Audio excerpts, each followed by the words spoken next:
तो hello everyone, welcome back to my channel. So friends, देखिए आप लोगों के लिए एक बहुत ही बड़ी गुड न्यूज़ निकल कर आ रही है। जो बीपीएससी के चेयरमैन हैं, इन्होंने एक नया ट्वीट किया है। जैसे कि आप लोगों को पता है, जो जितने भी लोगों ने रजिस्ट्रेशन कर लिया था और पेमेंट नहीं की थी, तो उसकी वजह से इन्हें कई सारी दिक्कतों को सामना करना पड़ रहा था, क्योंकि इसकी डेट ख़त्म हो चुकी थी, जो कि 17 तारीख थी।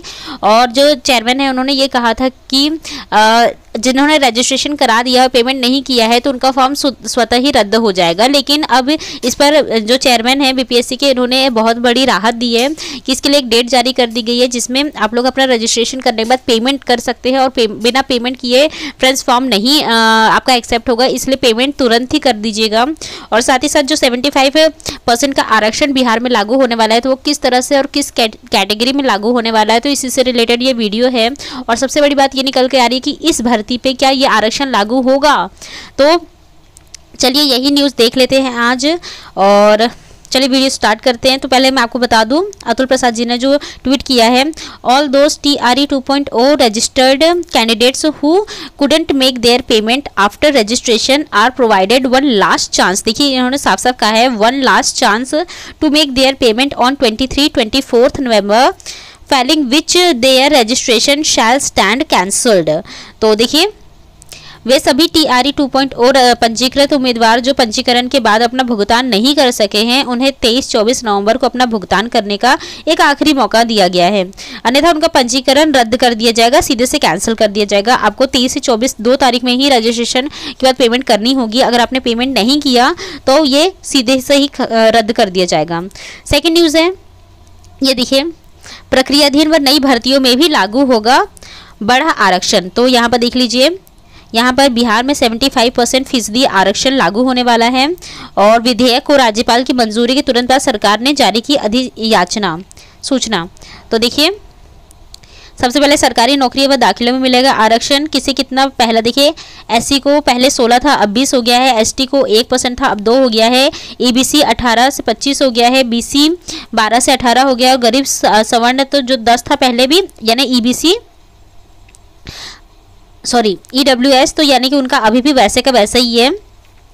इसके बाद देखिए यहाँ पर कब क्या हुआ है, तो ये सारी चीज़ें आप पढ़ लीजिएगा। और इसके बाद यहाँ पर हम लोग देख लेते हैं, यहाँ पर एक और चीज़ है कि जो महिलाएं हैं उनका आरक्षण समाहित है। नई व्यवस्था में लागू होने के बाद पिछड़े वर्ग की महिलाओं को मिलने वाला 3% आरक्षण इसमें समाहित कर दिया गया है। चूंकि पिछड़ा वर्ग का आरक्षण बढ़ा दिया गया है, इस वजह से भी 3% की व्यवस्था को इसमें जोड़ दिया गया है, यानी कि महिलाओं को भी आरक्षण दिया गया है इसमें अलग से। साथ में यहाँ देखिए, तो सबसे बड़ी बात है कि क्या यहाँ पर ये आरक्षण लागू होगा, तो हाँ, प्रक्रियाधीन व नई भर्तियों में लागू होगा बड़ा वाला आरक्षण। 1,22,000 शिक्षकों व 6,060 हेड मास्टर की बहाली में भी बढ़ा आरक्षण लागू करने की तैयारी की जा रही है। यानी ये अभी तो ये फॉर्म निकल चुका है, पहले विज्ञप्ति इसकी जारी हो चुकी है, लेकिन अभी एग्जाम हुआ नहीं है, तो ये लोग कुछ भी चेंज करा सकते हैं। हालांकि इसमें ये कहा जा रहा है कि ये जो आरक्षण लागू हुआ है इस भर्ती में, यानी BPSC TRE 2.0 में लागू होगा। और 1.5 लाख पदों पर बहाली होनी है। सबसे अधिक स्वास्थ्य विभाग में होनी है, तो ये इतने स्वास्थ्य विभाग की है। इसके बाद देखिए, यहाँ पर महिलाओं को 35% 37 आरक्षण रहेगा लागू। आरक्षण का संशोधित प्रावधान लागू होने के बाद सभी वर्ग या समुदाय की महिलाओं के लिए सरकारी नौकरी और नामांकन में पहले से लागू 35% 37 आरक्षण की व्यवस्था यथावत लागू रहेगी। और इसमें किसी तरह का कोई बदलाव नहीं किया गया है। सभी वर्ग की महिलाओं को मिलने वाले आरक्षण की यह सुविधा जारी रहेगी। और नए अधिनियम में इसे किसी तरह का संशोधन या बदलाव नहीं किया गया, यानी कि इनको जो पहले आरक्षण था लागू था वो वैसे का वैसे ही रहेगा, इसमें कुछ चेंज नहीं किया जा रहा है। और इसके बाद देखिए, और यहाँ पर देखिए, जिन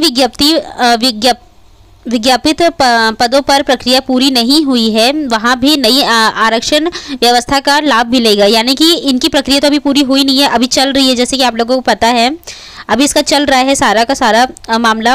तो ये हो सकता है कि इस पर लागू हो सकती है। और राज्य सरकार गरीब व पिछड़े तबके तक अधिक से अधिक लाभ पहुँचाने के लिए गंभीर है। और अधिसूचना जारी होने पर कुछ ही घंटे बाद मुख्यमंत्री ने आला अधिकारियों के संग बैठक करी है। तो ये सारी चीज़ें देखिए लागू हो जाएगी। इसमें शिक्षक भर्ती पर यह प्रक्रिया,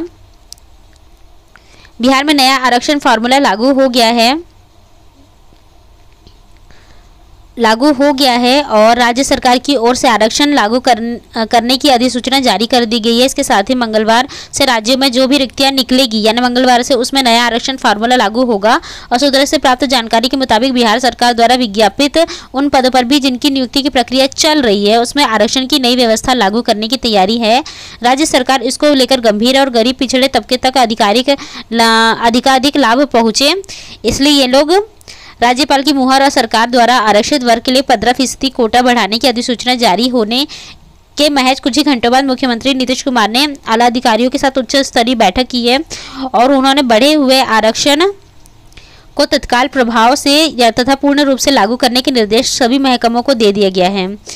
फिलहाल में देखिए गौर हो कि हाल ही में 1,22,000 पदों पर बीपीएससी के शिक्षकों की नियुक्ति का विज्ञापन जारी हुआ है, जिसमें 10,000 सिपाही की नियुक्ति भी प्रक्रियाधीन है। इसके अलावा तकरीबन 2 लाख विभिन्न पदों पर नियुक्ति की तैयारी में अलग अलग महकमे लगे हुए हैं।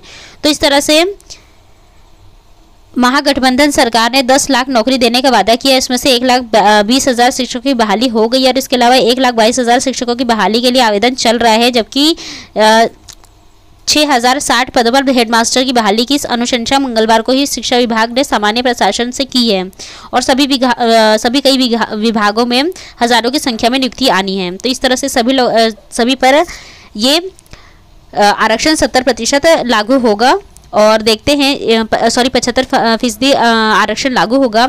अब देखते हैं कि कब तक ये सारी प्रक्रियाएं पूरी होती है। बाकी यही थी आज की न्यूज़। जो भी नई न्यूज़ होगी उसे मैं अपने वीडियो के थ्रू आपको बता दूंगी। मिलते हैं मेरे नेक्स्ट वीडियो में। Till then stay happy, stay healthy, bye.